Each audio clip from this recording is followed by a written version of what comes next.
Okay, so I've been trying to find a good introduction to liberation theology. Some of the people in the group have never really been introduced to liberation theology. In fact, I don't need these on. I can't find a good introduction.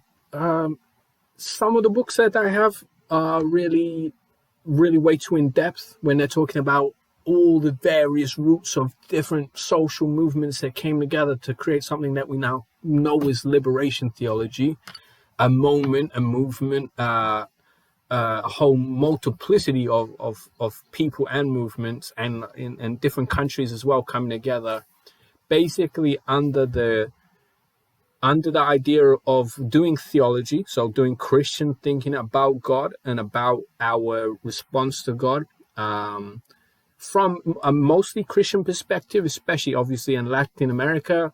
We're talking about Christian theologians in that first generation, talking about God and talking about humanity, talking about the earth from the perspective of justice, of wanting our people to eat, of saying it's not right that some people have so much and other people are in miserable conditions. Looking at exploitation. So using all of the analytical tools of the day, and this we're talking about the 60s and the 70s, especially the 1970s. So analytical tools of the day, from obviously Marxism to look at what happens in the society, how capitalism functions, how exploitation functions, to other theories that were really taking off after World War II. This is the decolonial period, I suppose, if we want to ever use decolonial in terms of decolonization itself. This is now Latin America, and the rest of the third world are becoming independent. Of course, it's a bit different in Latin America, already officially independent, now under neoliberal, neo-colonial control. And so these Christians, just like the whole societies in the third world of the era, mass movements of the era, Christians are among them. And Christians are having to ask themselves, well, what is the place of a Christian in the revolution? What is the place of a priest, a nun, a really devout person in the revolution? What do we have to say? What does our faith have to say to what's happening all around us? If our faith has nothing to say to the moment that we're living in, it has nothing to say to the person who's suffering and hungry and destroyed and persecuted, then our faith has nothing to say at all. And really, I suppose you would think this was obvious, but the church, the institutions buried down the prophetic, what we will call the prophetic voice, which for me is just the obvious voice, probably for all of us in the group, because we're this way inclined, it seems the obvious voice of justice. But it bursts out in moments. One of those moments is the 1960s, 1970s, what was happening all across the so-called third world. I like the term third world, by the way. I like it for its, it gives a bit of flavor of a period for me. And I think of Bandung in 55, and I think of other third worldist movements. But yeah, Christians were involved in this too. And that's what liberation theology essentially is. Christians, and also then other religious folks, so it's Islamic liberation theology. Excuse me, I just had dinner. Jewish liberation theology. There's all sorts of syncretistic liberation theologies.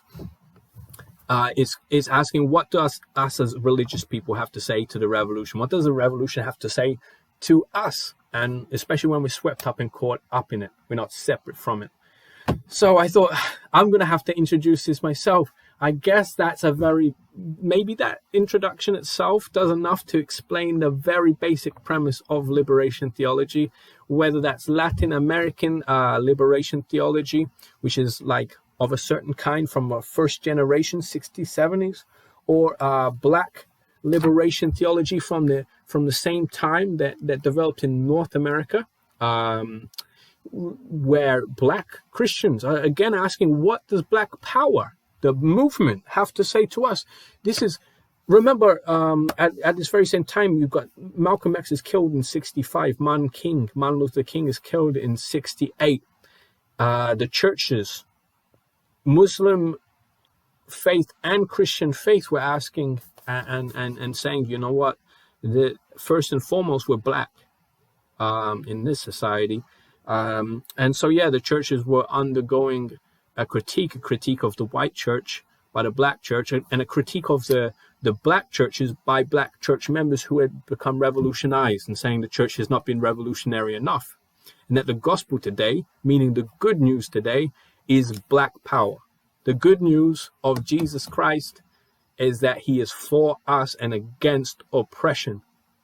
You could conceive of the white power structure, the police, the lynching, as the Roman Empire. You could conceive of the black man who is hung from the lynching tree as the Jewish man from Palestine in the first century, Jesus of Nazareth, crucified on a Roman cross.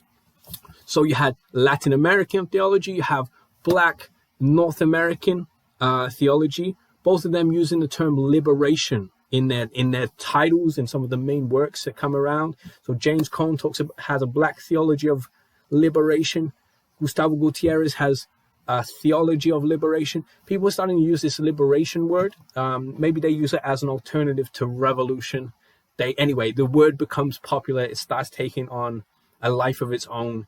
It's partly borrowed from other people talking about the liberation struggle that's going on all across the world. Again, decolonization, the black and brown masses of people rising up, and also at the time, all the stuff that's affecting white folk and all folk universally in terms of, think Vietnam War, think of the protests in France and everywhere globally in 68.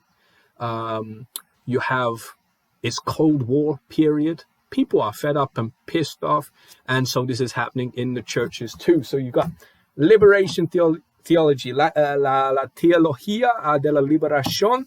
You have Black liberation theology. At the very same time, you have, here we go, feminist liberation theology. This is Rosemary Radford Ruther, one of the biggest names of the era. These are North American and also Western European thinkers who are looking at the church, their church life, and saying, well, the primary exclusion within the church and within the society, across all societies, it seems, is patriarchy, is misogyny, is the exclusion of women. And so that's what they were looking at and saying, well, does the Christian message have anything to say to us, actually? And some of them, famously, like Mary Daly, she said, you know what, there's nothing redeeming, there's nothing to be redeemed in the androcentric religion of Christianity. And she'd managed to get her tenure at the university already, and then, like, you know, there was rumors saying that she wouldn't even allow men in the classroom. She had developed her own churches where they were casting out the demons of patriarchy. Most of them didn't go there, but like with Black theology as well, there's all sorts of different options, like with Latin American responses to neo-colonialism, all sorts of different options. Liberation theology is one sort of stream, or many sort of streams actually, that started to use this kind of name to describe Christian thinking that's revolutionary, that has something to say to the people. They're the three main kind that come up at that very first moment in the late 60s, early 70s. Latin American Liberation Theology, African American Black Liberation Theology, and sort of North Atlantic, if we can call it, because it's regional, Feminist Liberation Theology. They're the three thoughts that I'm going to start this and stop this video with, because the next video we're going to talk about how those three schools of thought first coincided, bumped into each other, got forced into conversation, and got real pissed off with each other. They couldn't stand sometimes just how obnoxious and obtuse that each other seemed to each other, because they were all coming from an embattled position of needing to stake their claim and say, you know what, no, you don't get to speak over me. The gospel human life has to be about this, because I'm oppressed right now, and I'm not going to let somebody else distract me with your bullshit over there. And so that's how they started. These three theologies, they're going to come into conversation. We're going to do that for the next video. This is my first recording. I promise I will find some good written texts as we go along to put up into the group that you can read. I just didn't find a good introduction, so I had to do it differently. And sometimes talking things out helps. It helps for me. So I thank you for bearing with me, and I'm going to do another video right now.